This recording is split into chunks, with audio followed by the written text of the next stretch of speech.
Hi,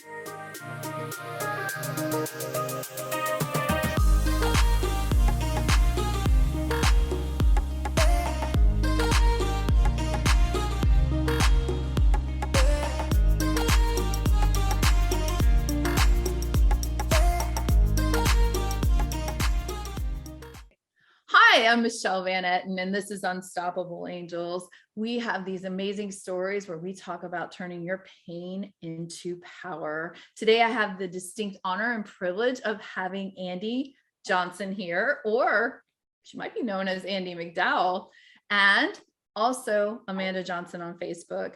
We are here to talk about how she turned her life around from dark to light, even as a witch. Andi, how are you doing today? I'm doing great. It's a great day. It is a great day, isn't it? It's a beautiful day. So let our listeners learn a little bit about you. Tell me where you're from, a little bit about growing up. Well, I'm from Texas. I know it doesn't always sound like it, and the more I talk about Texas, the more I sound like I'm from there. I grew up in a small suburb in Houston. And then I spent my summers in the country, in Freeport, Texas, which is a small town. Only people who are big fans of Selena would even know where it is. And I had a pretty kind of radical childhood, I guess is the way. I don't like to, the best moments of my childhood were for my mom. My mom is an amazing person. But we had some rough moments, and my stepdad, he got on cocaine, and he was never the same. Our lives were never the same even. And there were things that happened. I was raped as a child. And I think that kind of led me to magic. Like, it sounds crazy. It sounds crazy as an adult to even think this, but I wanted to be able to like make a whirlwind come if somebody tried to touch me and like electrocute them, or I mean, I know that sounds crazy to even think that, but it doesn't sound crazy at all. I wanted to torture men too, so it's okay. It was, I'm sorry, but it was a thought. I had it, and yeah. And it led to a lot of different things. It's not something else that I speak on very much, but I was bisexual as well. And I think those two are kind of tied together, because not the hatred of men, but the distrust of men. Like, how are you in a relationship with somebody you can't trust? And I met a girl, and we just started, playing with magic. Just a lot of people, I think, just dabble, right? How old were you? 12, 13, somewhere in that age. My memory's not as great as it used to be. I remember, when I was 12 or 13, we would go in the bathroom and try to like call out, what was it? Who? Mary? Bloody Mary and what? Oh yeah. I grabbed my cross at the time, right? Okay.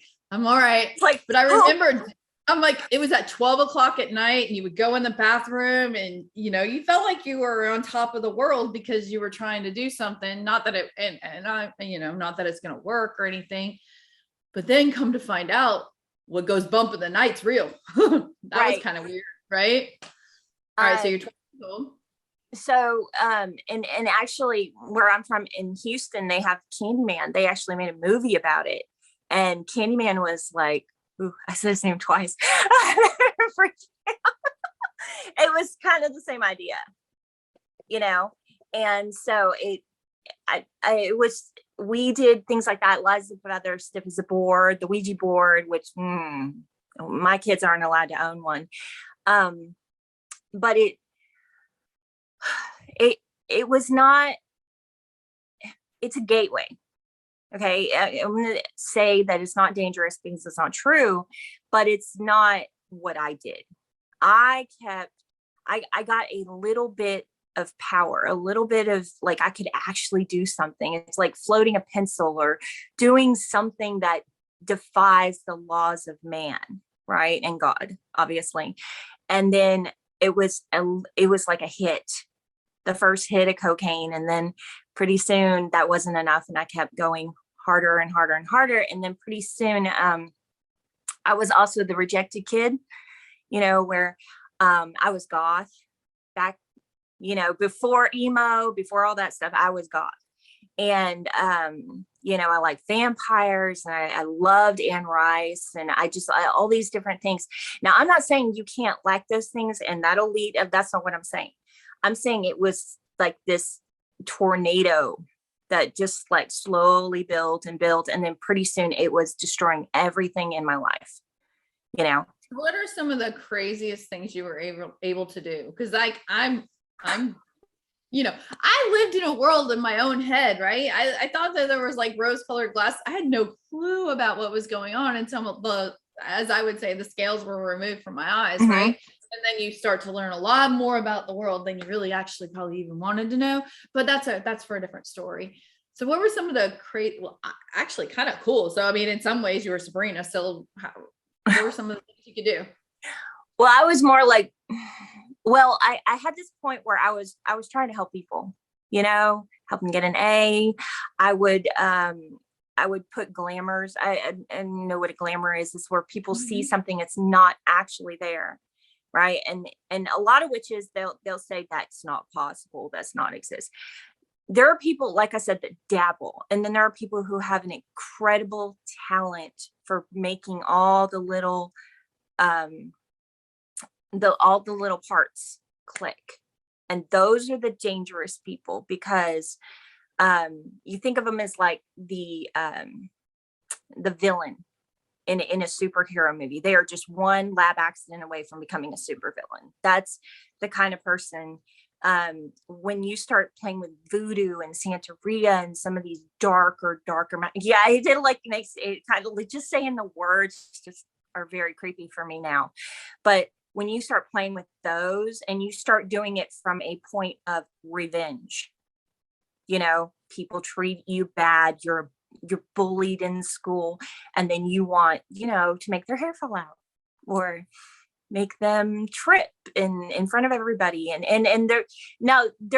it's absolutely, those could have just been coincidences that those happened at the same time, but that's where I was. You see what I'm saying? Yeah. And so, no, I actually had to deal with the Santorini witch. So I totally understand. When I started dark, I had a grimoire that I bought that was old, very old. They said like 300 to 500 years old, and when you start going into that kind of darkness, then you start to invite darkness. So I said I did a spell. I bought it at Barnes and Noble, of all the places where you could get this spell. It was a book called Invoking Your Spirit Guide. Now, as a Christian, we have the best spirit guide ever, and the power that Christians wield is 100,000 times stronger than I ever did as a witch. I'm so much more powerful now with the Holy Spirit than I am, but it's not about my will, it's about God's, right? And intention is so important in magic, in life, and even in my Christianity. And it's so weird because I look at Christianity totally different than somebody who never practiced paganism or was never. I would imagine you do. I mean, yeah, I can definitely see that. Because there's some things that stick with you. Some things that, you'll look at something, you go, that's definitely demonic. Like you can't even explain it to someone, and they'll look at you and go, you're just crazy. And I'm like, no, I'm telling you, you're going to find that's demonic. That is demonic. And people will go, oh no, you just don't know what you're talking about. I used to perform these kind of rituals. I know. You're like, I know exactly what I'm talking about. I got this. Mm-hmm. So you used to perform these rituals, and something happened that made things just not okay anymore, and you were done. Well, I invoked a spirit. I did the spell, and I invoked a spirit, and at first it was helpful, like a friend, you know, what, your wish is my command. Let me show you what you can do with me, you know, kind of thing. And then these really strange things, like I said, started happening. Girl's hair fell out. Just these strange things started happening. And one of my friends, her her brother was killed in a car accident, and I had had words with this person, you know, before they passed. And you know how guilt gets you, you know. And so I was I often wonder, like, because when when you're circumventing other people's will, and that's, to me, is the most evil thing you can possibly do, because God gives us free will. So if you're circumventing someone's will, even if it's just to, you know, put in a glamour so that they think you turned in a paper you didn't turn in, or they, you know, you rewrite a grade in the book, or whatever it is, seems so superficial, you're affecting their will. You know, make them say yes to a date, all these different things. That's when you become dangerous. And that's where it goes from being just harmless fun to you become an actual threat. You know, we talk about a lot of threats in this world. There's nothing more threatening than something you can't see, taste, touch, smell, even know exists, you know. And even as a Christian, we face these things, we fight these things, you Don't know. believe me. I know. I dealt with it. And Oh, let me tell you, a demon fights so much harder for you when he's already had you. He's like an ex-boyfriend who don't want to let go, can't get over the fact I dumped him years ago. So I can only I'll leave a little bit of it in. I haven't talked about this side because this is quite different. Like I've talked about my business side, I've talked about other stuff, but I dealt with like I said, I dealt with a witch. Well, they didn't present themselves as that at the time, and they glamored how they looked too. It was quite entertaining. But I called myself Mowgli because it was like having the snake charmer in front of me all the time. My eyes in every picture glowed red. Like I really wasn't there. I mean, they were human. They were beside me. So, I mean, my eyes looked red, and I let them do everything for me because they were that good little helper. Like it was crazy. And when I broke that spell, I guess you would say, in a sense, right? When I broke it, it was like, holy, whoa, hold on. And it had to do with a charm. They had given me a necklace. In order to affect somebody very close, like in a very personal way, like their life, make them, you know, say the wrong thing, whatever it is you want to do, you have to have something very personal of theirs, a hair, a locket, or something that's personal. There's like an energy that's left on everything that we touch. And so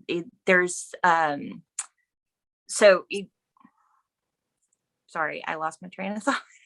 No, everything you touch, I get it. Yeah. Cause she gave me this. So you have to have something very personal, or they give you something personal, or something that you keep on you. And now granted, it's been a long time since I've touched any magic, or, you know, with the way people are online, I always say, you're so lucky I love Jesus. Just be happy. Be happy. I found my way. Okay, so we were talking, and you had this deep pit of feeling like guilt had come over you about the loss of. Well, it was a series of things that happened. My friends. I had 3 friends who had a suicide pact, and one was thrown from the car, so she survived. But God, it seems it seems so ridiculous to even say. The story is insane. My friend Natalie, who was more than a friend, she I found out that she died that day, or I was told she died that day. And she was trafficked. I didn't know at the time. I didn't even know what these words were. but she told me one time that she was sold to a pimp for a gram of cocaine when she was 6 years old. And she went home like a normal person. So it didn't make any sense. Like, how does that happen? I couldn't even wrap my head around it. And I had been raped as a child and I couldn't wrap my head around it. And I met her when I was 11. So she was many, many, many years into this. And from what I've heard and what I know, and which isn't a lot because, federal agencies aren't real sharing, she witnessed something and was forced to testify. And she went into witness protection. And one day she showed up on my front door alive. Well, her hair was dyed a different color. And she was standing in front of my mom. My mom passed out. Like my mom just like flat passed out. She's like, ooh. But because we were told she was dead. We were told she died with the other people. And I just, I have such a hard time with this one because she is now dead. She was found, she was murdered. And I think this is what sent me down my spiral, because I was around the same age that I invoked the demon. Like I said, simple spell, got it from Barnes and Noble. It is a little, this book. How do I invoke your spirit guide? People stay away from books that you don't understand. Just a normal. Don't speak foreign languages you don't understand. And I did read the Bible instead. Yeah. I did an incantation, and I think it might have been Sumerian, or I don't really know what it was. I did it and it worked. And pretty soon I couldn't even see light. I would stare at the sun and it would look like black. Like most people their eyes would burn and they would hurt because it was so bright, and it was like a black ball in the sky. And my mom went out of town, and this thing told me, this is the perfect time. You're alone. I had every detail planned out of my suicide, everything. And I got in a bathtub, which is so dramatic. I mean, so teenage, right? So 16, like I got in the bathtub and I had a razor and I started to cut and my hand stopped. Like I could not move. I was frozen in time. Like I was frozen. I couldn't move anything. I couldn't even breathe because I wasn't in the, I don't know, hard to explain, but I've been in life or death situations. The same thing happened, like time froze. And I had a vision, and it was standing on a cliff, and I was like, oh, this is so much easier. Just jump off the cliff. And I went to jump, and God said, don't do this. You're going to miss so much if you do this. Please don't do this. And I walked away. I stepped right to the edge of the cliff and I looked down, and then I was back, and everything stopped. I mean, everything kind of resumed, and I had just nicked, just barely nicked. And one drop of blood was in the bathtub, and the razor was gone. I don't know where it went. I'm so grateful it's gone though, because I did not turn to God that day. I know it sounds crazy. You go through this insane experience, and because I didn't understand who it was that saved me, I went on a spiritual quest after that. And he didn't want to force himself on me.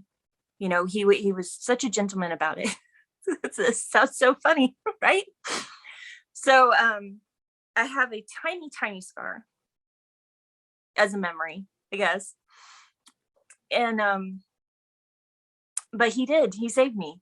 I have the atheists all the time. They're like, you have no proof that God exists. And I said, yes, I do, because I'm here. And I think about what my mom would have walked into, and as a mom, I weep, because I was just a 16-year-old girl that was broken. And that whatever that thing was, he pulled it out of me. I didn't need deliverance. God himself delivered me. And I sat up all night long afterwards, just shaking. And I watched the sunrise, and I could see it. I could see the color and the brightness and the light again. And I'd love to say that I never practiced magic after that point, but addiction is real. It was an addiction. But eventually, he delivered me all the way. And the funny thing is I sanitized it so much when I was in it. You know, now I speak of it dark, black, all these things. But I used to tell myself, you'll laugh when you hear this, but I used to go to this witch shop, and the witch shop had like all these, they had like a statue of Mary, and it had candles and incense. And so I told myself, look, this isn't that bad. I mean, look, this is all like Catholic supplies and next to the, you know, the mugwort and the, you know, and so I duped myself into believing that it was okay. And I think a lot of people do that, you know, and I'm not saying anybody who's into natural healing and herbs and even crystals is a witch. I mean, they might call themselves that, but it's not the same thing as what I did. It's not. I embraced the darkness wholly. And I mean, the closest thing, I even had a boyfriend that was a Satanist. And they sanitize it too. You know, we just worship ourselves, and people don't realize how dangerous these things really are, and how there are real demons. Like it's funny. I actually really love the show Buffy. Like, I'm a big Buffy fan. Okay. And I know a lot of Christians are like, oh, it's about demons, but you don't realize, like, well, the first thing, the cross is so powerful. Like, it's so powerful. It literally burns their skin. It's that powerful. Like, how amazing is that message? And that may not be the message they're trying to send, but that's what it sends. You know, when you're a child of light, you see light in everything, even in darkness. When you're a child of darkness, you see darkness in everything, even light. And so you can see the light in almost anything. And one of the things I love about Buffy is that, you know, and I forgot where I was going with that. Darn ADHD. It's okay. We all have shows that we like. I watched one of my favorite shows ever is Twilight. I love it. I'm sorry. It's just, but it's like, I almost like the Christian version. I mean, they get married before they have sex. You know, I don't know. It's just like, but yeah, it's a little different. It's a little darker, but it's still my favorite. So, all right, now let's go a little bit older. After you've gotten out of playing around with magic too much. Probably left the Satanists behind. Hopefully. Yes. I'm like, hopefully. although my husband and I were not Christians when we got married. We did everything wrong, but we found Christ together, you know. That's awesome. And we are very equally yoked in that aspect. He was actually kind of sort of pagan, like he was kind of sort of into the Norse religion, and he wasn't committed to really anything. And then we met and we started this crazy thing. I said, like, it's my birthday and you can't buy me anything, so you're going to take me to church. And he's like, I'm not going to church. That's stupid. And we went one time, and it was amazing. It was amazing. Like, it was so uplifting and at the same time convicting. And I felt Holy Spirit there for the first time in a very long time. I was actually baptized in that church. Oh. And, you know, as an adult, I had to get baptized again because I needed to give my life to Christ in every way. And he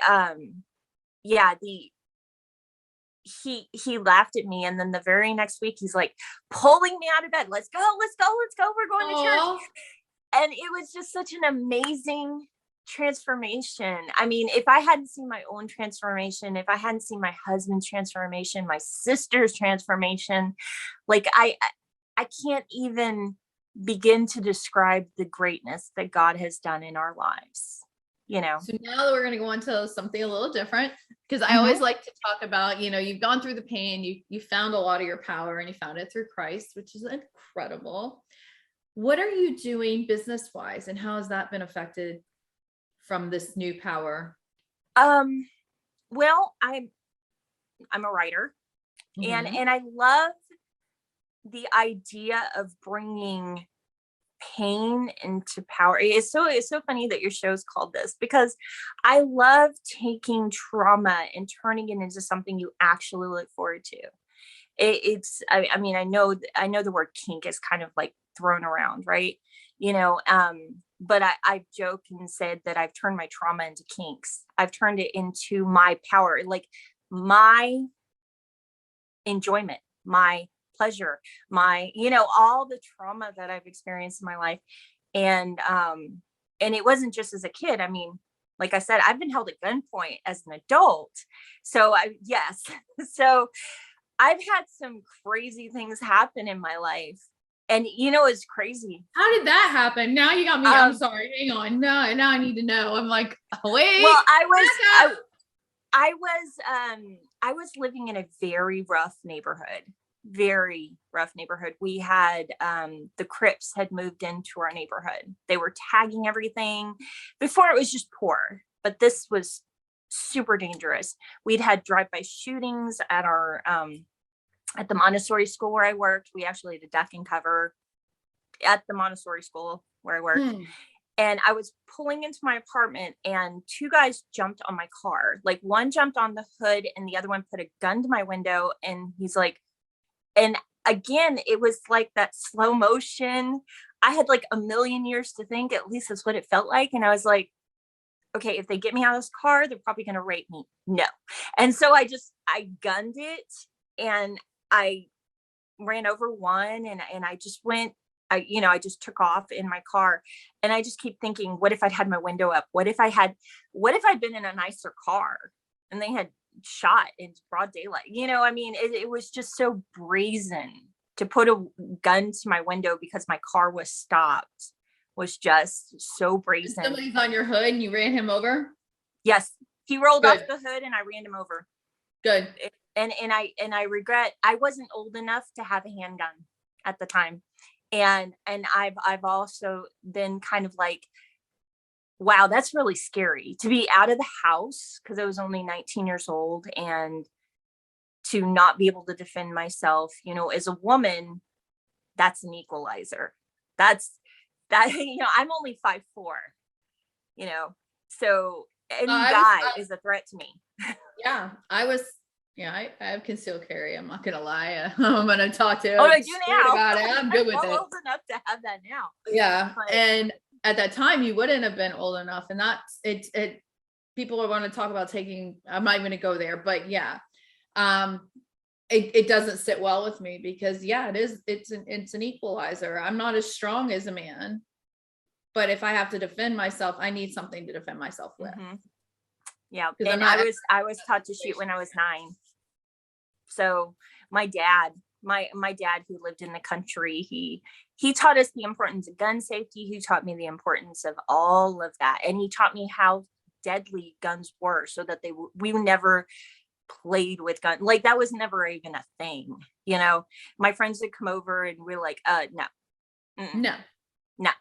it's not a toy. And we knew that from little kids. So the facts, and of course, it's similar with my own children. And so, but that was a scary moment in my life, and a defining moment too. It was funny because I actually drove to the Galleria Mall and sat in the parking lot for like an hour, not able to move. Most people are scared of those, like they want to get in and out of the park.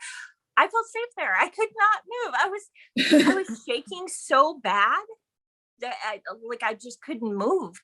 And I kept thinking, how in the world did that go so slow? Like, how did I able to think, and it was like that moment that God was giving me that extra, whatever. Mm-hmm. And I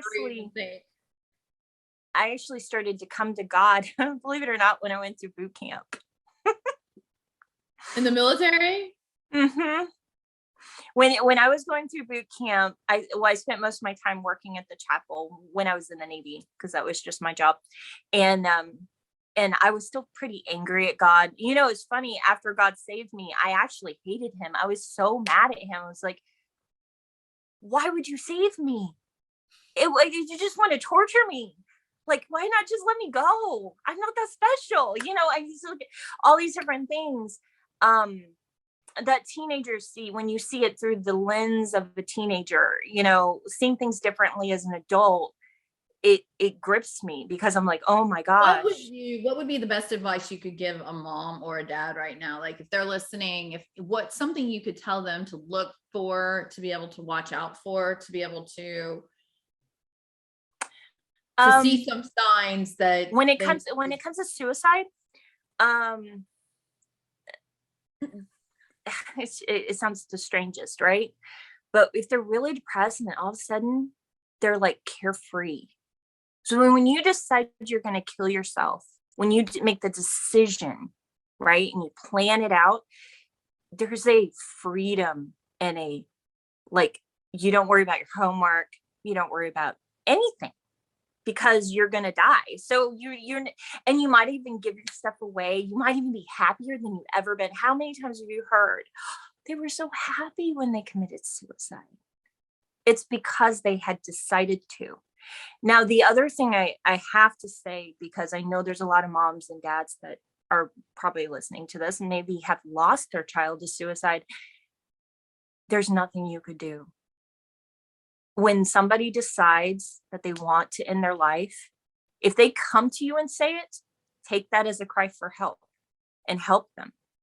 But somebody who truly, truly wants to, they hide that they want to. Because they want to. Like they don't want anyone to stop them. So, but don't take it as like seeking attention like a lot of people do, because that might be their last chance of sanity, where their self-preservation kicks in and they say, I just want to die, and that could be the last time that you have. But sometimes people don't do that. I didn't go to my mom and say I wanted to commit suicide. I didn't go to my parents. I just planned it. And I had this little voice, this little, it wasn't inside. It wasn't like Holy Spirit, like how we hear Holy Spirit speak. It was like sitting on my shoulder. Yeah, like the devil on your shoulder. Like talking to me like you do, like you like this. And it would say, oh, you know what? Next week is the perfect time. And it would just coax me through it, And I've prayed about it, and I prayed and prayed, and I was like, Lord, what was that? Like, who was that? And God told me one time, he said, that was Moloch. And I was like, he goes, yeah, one of the big boys you invoked one of the biggest ones. And and it was trying to get you to kill yourself. And he said, because but he lied. It's a sacrifice. Right. Well, he loves child sacrifice.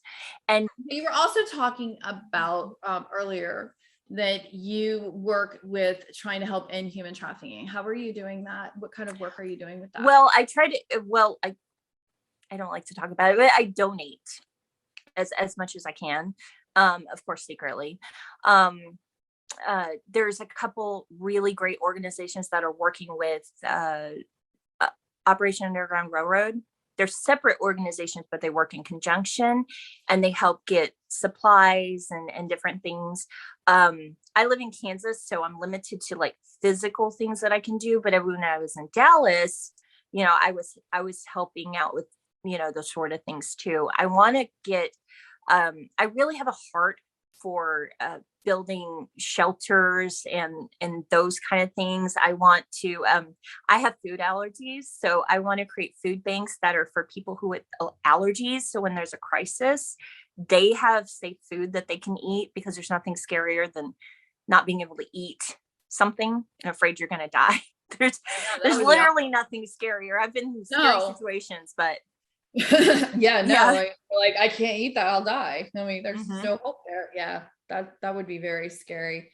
One of my ultimate goals in life, and hopefully somebody's going to hear it and decide, yes, I want to help with this. I want to build a safety house, like a whole safety almost compound in a sense for people, for girls, for people who have been trafficked.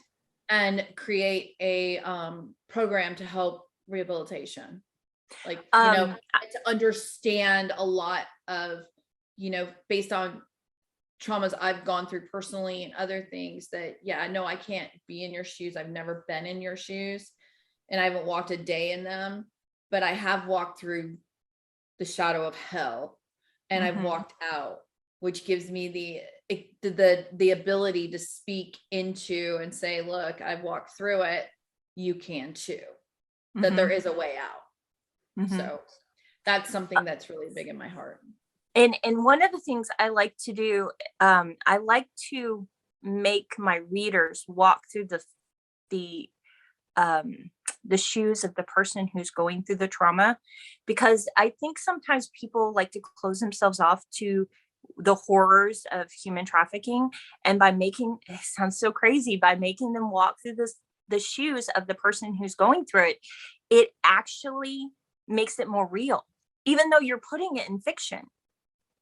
That definitely makes perfect sense, because you hear about people who have been, taken or whatever. The main thing that they need to do is make sure, like, make their captors see them as a human. Like, if they can make their captors see them as a person, they're less likely to get killed. Right.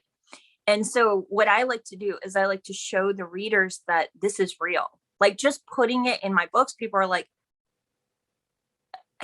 I had a hard time wrapping my head around it, but now seeing it in action, it's funny because my whole series kind of goes around this secret organization, of course, that fights human trafficking, but they do it by posing as cartel members. They pose it as becoming a cartel themselves. I actually got the idea from an episode of Burn Notice. I love it. Where can people find you? Where can they find you? I'm on Amazon. My main series, I'm still working on getting a publisher. So I'm still writing that series. I want to rapid release it. So I want to have most of the series done before we even release book one. And I also like to write Scottish men, Latino Scottish men.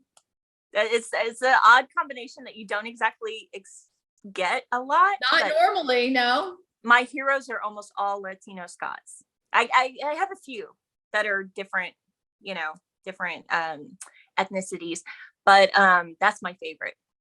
And I love writing number one bestseller right now. So what is the name of that one that people can read? That is Heroes with Heat and Heart. And it's all stories, and obviously they're steamy stories. They're all steamy stories about heroes, firefighters, military. Oh, and all my characters are military. Almost all of them are males, are almost all in the military. So being a military person, married to a military man, it just kind of naturally happens that way. But they're protectors. They protect the people. They're either security guys that are protecting the witness, or how that goes. And one of my favorite tropes to write is enemies to lovers, because I just think it's like really fun. I'm currently working on, it's due in like 6 days. I'm currently working on a retelling of Much Ado About Nothing, about a character, two characters named Scarlet and Red, who hate each other, but their families are like best friends. So they're trying to get them together, and they hate each other. So it's enemies to lovers, and they've been childhood friends, and there's a lot of like history there. So it's a lot of fun to write. That's awesome. Okay, so now that we've gone through pretty much everything, where can people find you? They can find you on Amazon under Andi MacDowall, right? And then where else can they locate you? I am also, of course, I'm on Facebook. I'm on Twitter under Andi MacDowall as well. And Andi is spelled A-N-D-I. Okay. And MacDowall is spelled M-A-C-D-O-W-A-L-L. Okay. Which is the old Scottish way of spelling it. Scottish way. They can also find me on Instagram. I have a pretty decent following on Instagram, and I post a few times a week. And of course, I also have my website, andymacdowall.com. Very nice. Well, it was so great having you here today and letting our listeners get to know a little bit more about you. And I am just completely in awe of where you were and how you are now and what you went through in the process. God works in mysterious ways. I always say that. And he doesn't qualify those who people think would be chosen. He chooses who he qualifies, which is quite interesting, because when I hear the stories, I'm like, yep, I was just like you. I was just like you. And it qualified me too. So, and thank you again. It was such a pleasure to have you on today. No, thank you so much for having me. I had a great time. Thank you. Bye. Bye.